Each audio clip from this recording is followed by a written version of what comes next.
呢個單位係我嘅，個露台都係我嘅，我中意做乜都得，你冇權管。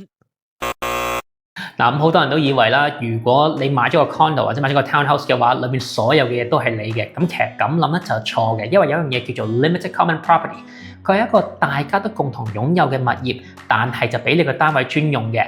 咁呢啲當中一般會包括露台啊、patio 啊、車位啊、storage locker 等等。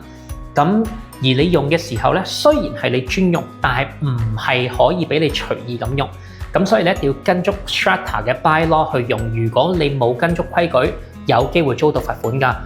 咁所以買樓嘅時候，除咗睇個單位夠唔夠市正同埋價錢正唔正之外，亦都一定要睇清楚裏面嘅 document，尤其是啲 bylaw 同 Form B，因為佢哋可以話俾你知邊啲係你嘅 limited common property。咁如果而家你係諗住買 condo 或者買 townhouse，而你又唔想睇晒呢啲咁複雜嘅 share document 嘅話，請聯繫我，我可以幫你重點整理。我係 Adrian，溫哥華地產經紀，多謝。